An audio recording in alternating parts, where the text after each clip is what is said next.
Bom, pessoal, vamos agora para o exercício 3. Eu acho esse exercício aqui bem legal, tá? Ele fala o seguinte: 1 litro de água, inicialmente a 100 graus Celsius, é totalmente vaporizado. Item A, em contato com o reservatório térmico a 100 graus Celsius, e item B, em contato com o reservatório térmico a 200 graus Celsius. Ou seja, o que ele está falando é o seguinte: são duas situações distintas. Numa situação, você pega 1 litro de água, que já está a 100 graus, e evapora ele quando ele está em contato com o reservatório térmico a 100 graus também.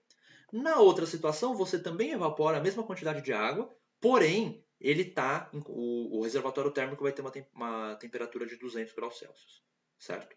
Ele falou que o calor latente de vaporização da água é 2.259 kJ por quilograma e pede para a gente calcular a variação total de entropia do universo. Gente, eu acho que eu achei uma caca aqui. Acabei de perceber um erro, tá? A minha resposta, inclusive, não bateu com a resposta do professor. Eu acho que esse erro está aqui. Eu acho que esse calor era para ser 2,259 kJ. Mas vamos fazer as contas aqui e confirmar isso direitinho, tá? Calcule a variação total da entropia do universo devida exclusivamente ao processo de vaporização nos casos A e B, e relacione os resultados com a reversibilidade ou não do processo. Bom, então vamos lá. A situação é a seguinte: a gente tem um reservatório e um sistema. No caso, o sistema é a água. Tudo bem? O reservatório ele vai ceder calor para a água e vai fazer com que essa água evapore. O reservatório? Qual é a propriedade que o reservatório tem? O reservatório ele é muito maior do que o sistema que a gente está estudando. Então, pensem no seguinte: pensem no reservatório como uma piscina e a água como um copinho de água. Tudo bem? Então, como o reservatório é muito maior que o sistema, o que acontece é que o reservatório cede calor para o sistema sem variar a sua temperatura. Essa é a propriedade que o reservatório térmico tem. Ele consegue fornecer calor para outros corpos sem variar a sua temperatura, porque ele é muito maior que os outros corpos. Tudo bem? Legal. Bom, então vamos entender o que está acontecendo. Todos os processos acontecem a temperatura constante. Quando a temperatura é constante, a variação de entropia é simplesmente o calor trocado dividido pela temperatura. Tudo bem? Porque se teria uma integral de dq sobre t, né? Como a temperatura é constante, ela sai da integral, fica 1 sobre t integral de dq, e a integral de dq é o calor, então fica q sobre t. Tudo bem? Então temos isso aqui. Eu vou resolver genericamente, aí depois eu faço o item A e B. Tá? Bom, quando eu vou calcular a variação de entropia do sistema, eu tenho que pegar o calor do sistema, que vai ser o calor latente, a massa de água vezes o calor latente de vaporização, e dividir pela temperatura do sistema. Tudo bem? Então, calor dividido por temperatura. Acontece que o calor que o sistema ganha é igual a menos o calor que o reservatório perde. Tudo bem? Porque eles estão aqui fechados. Né? Reservatório mais sistema, que compõe o meu universo, eles estão fechados. Então, o calor do reservatório é menos ml.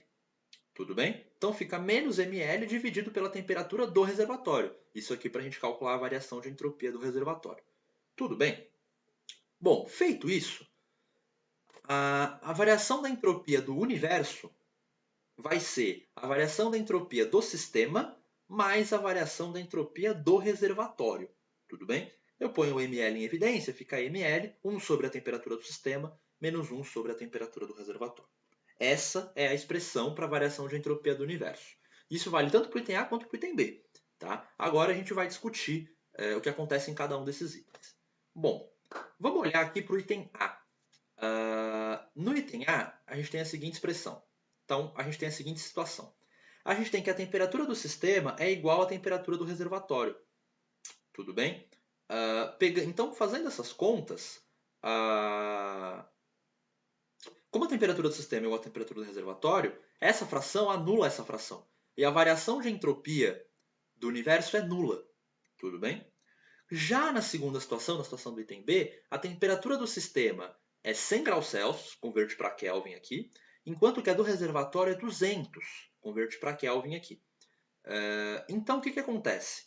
A gente pega a variação de entropia, a gente substitui essas temperaturas aqui, temperatura do sistema e temperatura do reservatório, e calcula a variação de entropia. E ela dá uma variação de entropia positiva para o universo.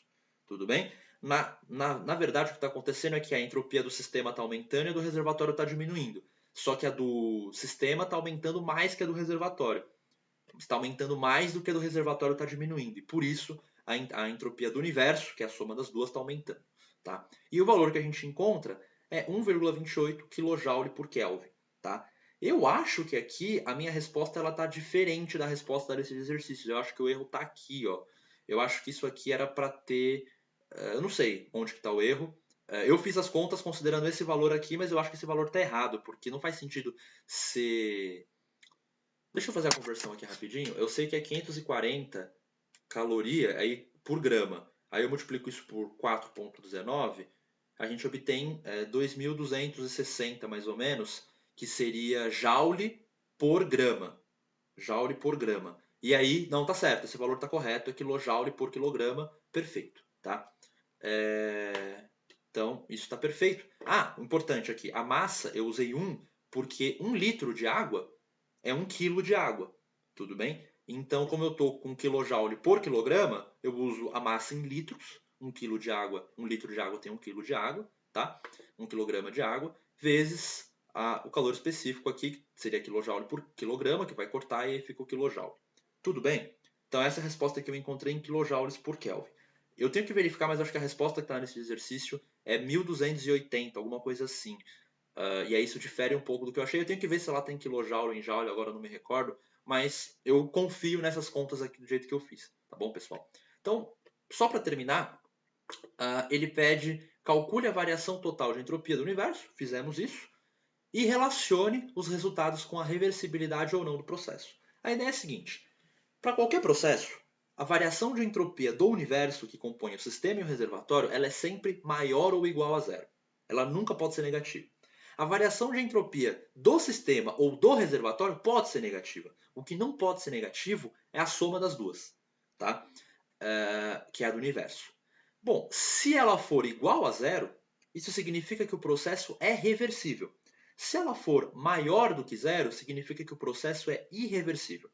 Então, na situação B, em que o reservatório está numa temperatura maior do que o sistema, do que a água, né? O que acontece é que o processo é irreversível. Porém, quando a temperatura do sistema é igual à do reservatório nesse processo, o processo é reversível. Isso significa que o processo de eu esquentar a água, de eu evaporar a água, quando ela está em contato com o reservatório térmico a 100 graus Celsius, esse processo é reversível, ou seja, ele pode acontecer no sentido contrário. Ou seja, pode ser que o vapor de água ceda calor para o reservatório e passe do estado gasoso para o estado líquido. Isso não viola nenhum princípio da segunda lei da termodinâmica. Já na situação do item B, em que a temperatura do reservatório é maior do que a temperatura de transição de fase, 200 graus Celsius, isso não pode acontecer. Não tem como o vapor de água perder calor para o reservatório e passar do estado gasoso para o estado líquido. Isso acontece porque a temperatura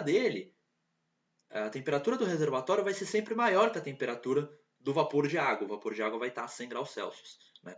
Então, isso mostra para a gente, esse é um exemplo bem legal que mostra para a gente a ideia de reversibilidade ou não dos processos termodinâmicos. Tudo bem? Então, a gente viu um caso em que a variação de entropia do universo é nula, isso significa que o processo é reversível, e um caso em que o processo é irreversível, que a variação de entropia do universo é maior que zero.